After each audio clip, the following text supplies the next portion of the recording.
Hey Virgo, this is your general reading from September 16th through September 30th. It is for Virgo, Sun, Moon, and Rising. If it doesn't resonate, check your other signs. If you don't know your other signs, just Google birth charts. Super easy to figure out. If it does resonate, I'd love to hear about it in the comments. If it doesn't, don't force it. Don't force it to come, or don't force it to fit into your life. If it doesn't, you'll know right away if it's for you or if it's not. There's a ton of awesome readers on here. If it doesn't resonate and your other signs don't either, check out one of them. I'm sure one of them's going to fit with you. And you thumbs down people, you salty people, if you don't like the reading, you can get the fuck out of here because it's really fucking unnecessary, alright? Be fucking nice, people. Like, what the hell, man? Alright, let's go, Virgo.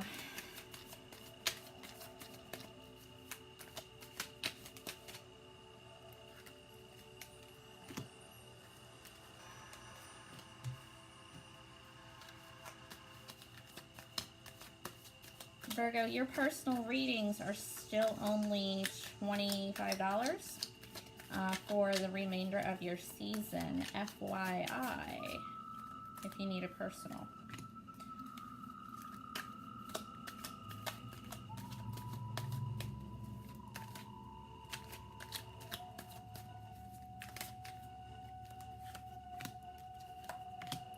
Okay.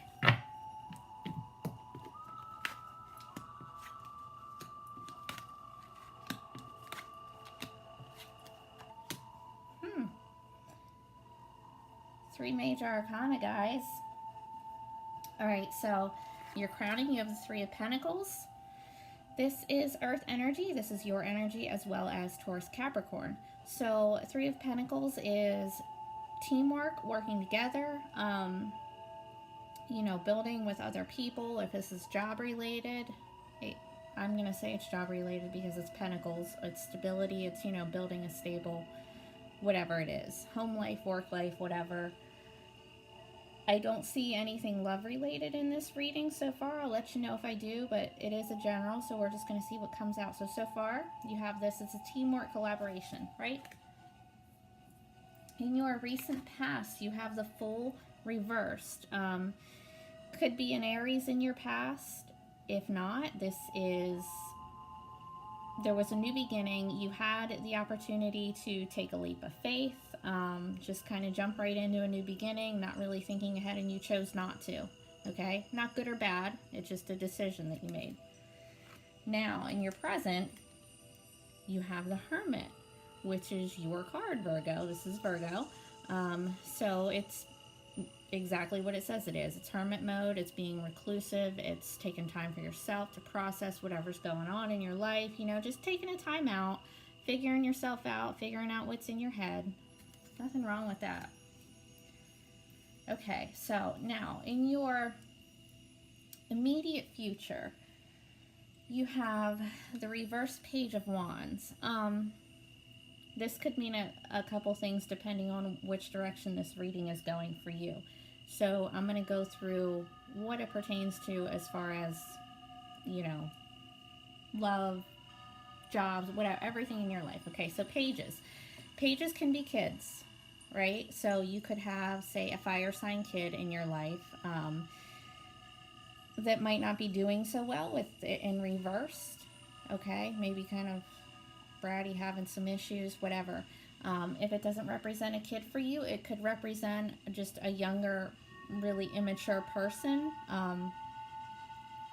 And Page of Wands, if it is another person, not a child, they're not really someone that you want to deal with. They can be, you know, a dick, in and out, kind of a player type energy. Pages are also messages, though. So if this doesn't represent an actual person for you, it is not receiving a message that you were hoping to receive. Maybe you were waiting on this message from someone, and wands are passionate, energetic. You know, maybe you were waiting on this message from someone regarding some kind of creative energy or, you know, a love message, because it is wands and wands are super sexual. So If it doesn't pertain to a creative new adventure for you, then it could pertain to a love interest or a love situation. However, it's reversed. So you didn't get the message, or you're not sending the message. So it's basically lack of passionate communication, lack of passionate offers, that type of thing. Okay? Now down here in your outcome, you have the reverse Hierophant, which is Taurus energy. It's also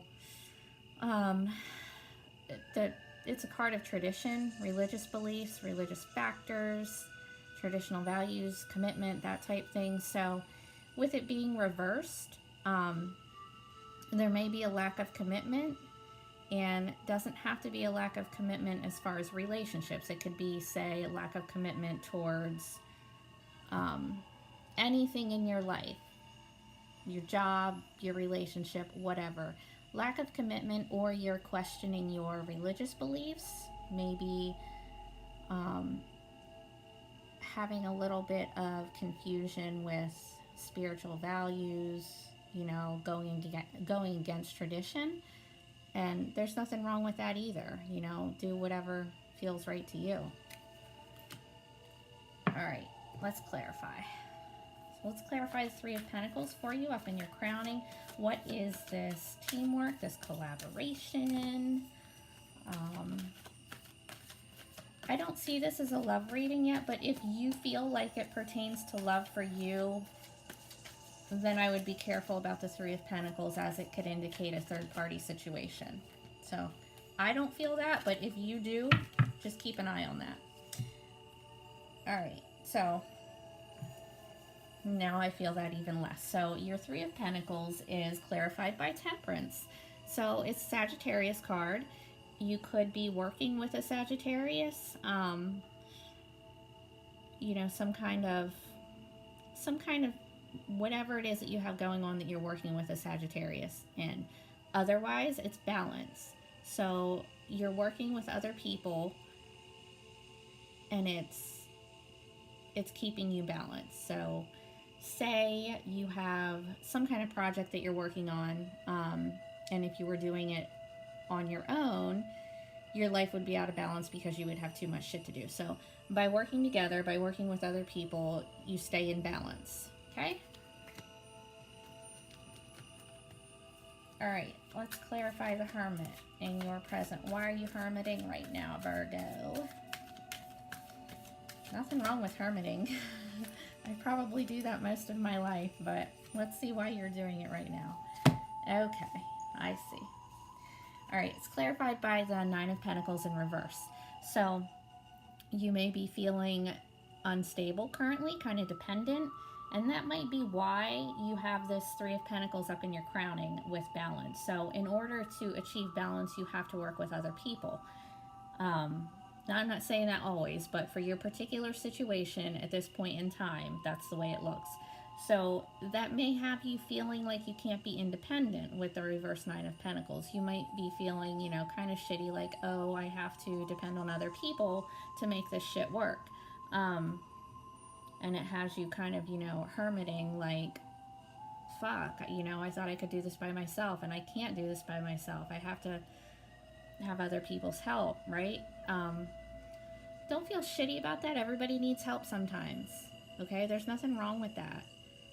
Or maybe, you know, you're just going into hermit mode so you can try to figure out how you can get to the upright Nine of Pentacles, the independence card, where she gets everything all by herself. Okay? So you're either going within because you're feeling a little shitty about having to depend on other people right now, or you're in a place of trying to figure out how you can get away from that and be independent on your own and get all your shit by yourself. But either way, if you're going within because it's making you feel shitty, don't let it. There's nothing wrong with needing help. Okay? Everybody needs help sometimes. Let's clarify the reverse Page of Wands in your future.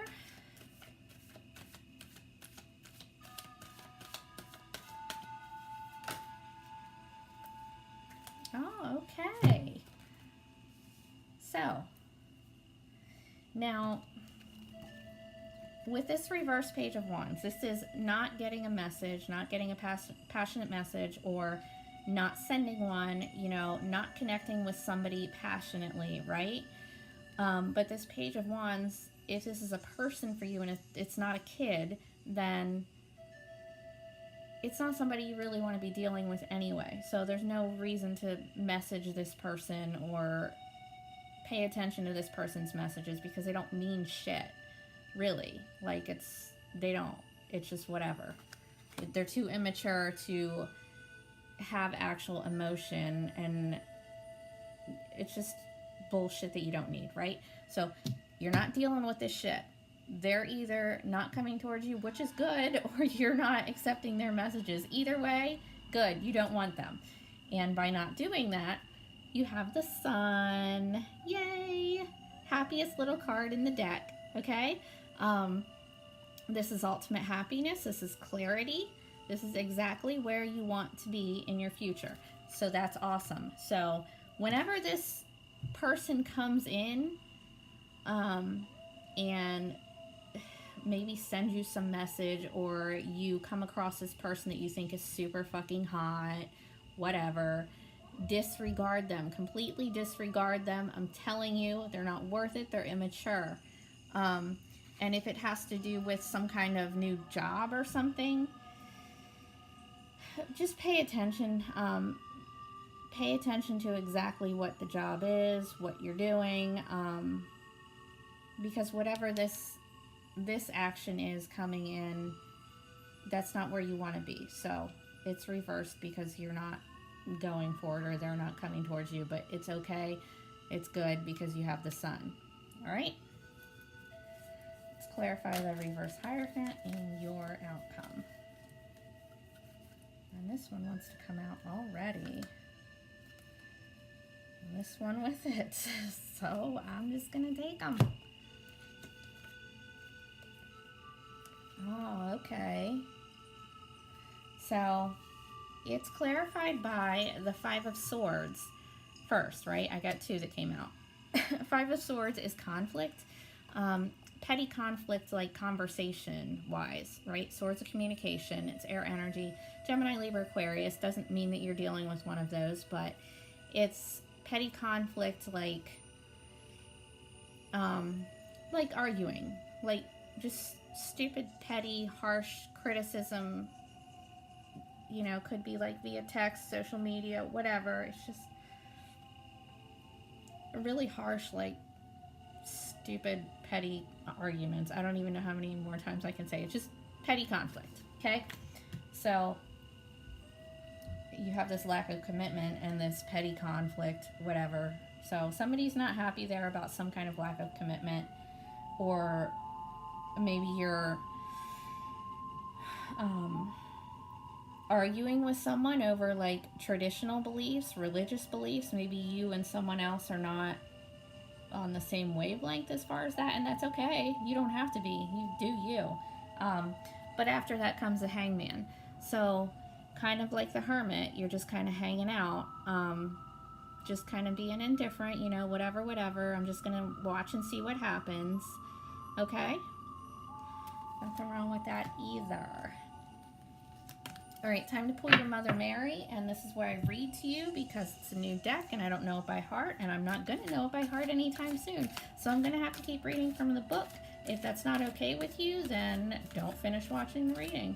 Who gives a shit, really? I swear people on YouTube drive me nuts.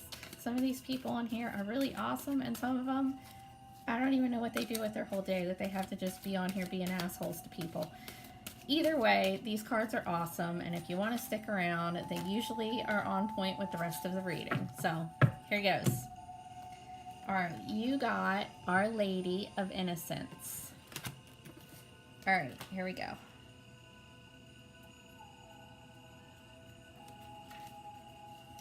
Without even realizing it, we can hold ourselves back. We might hide parts of ourselves from others, or feel that we must put on an act, show a particular face, or be a certain way in order to be acceptable. We probably learned that this was true when we were young and have continued on that way without realizing it. The Oracle of Our Lady of Innocence comes to you with this message. It's time to let go of old shame and guilt and reveal more of who you are. Do not be afraid about being judged. Judgment only hurts when we make it about ourselves and agree with that judgment rather than realizing that judgment is not truth. It's only an expression of a wound in the person who is judging.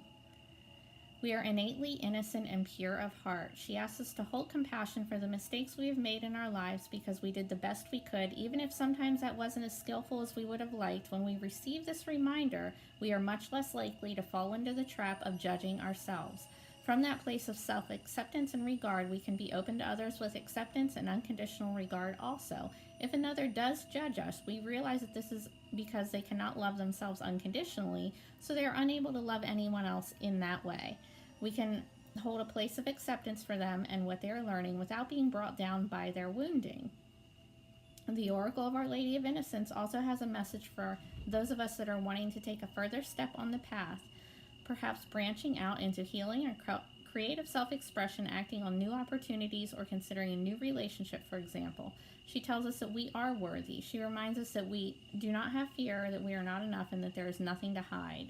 Even vulnerability can be powerful when accompanied by an open, self-loving, and divinely trusting heart. It's time to let go of shaming of others, the judgment of others, and the memories of being judged and shamed. All right? I think that goes right along with the reverse Hierophant here. You know, the maybe stepping away from traditional values, maybe some kind of box that you were put into as a kid, whether it's just religion or, you know, what your family thinks that you should be doing or whatever. It's kind of going against that and maybe causing some conflict, but it's okay. You're allowed to do whatever the hell you want in your life. It's your life, and you have to do what you feel you should be doing, not what other people have been telling you should be doing your whole life, right? Listen to you. Listen to yourself. You have the sun in the future, so you got this. You're good to go. All right? Love you guys.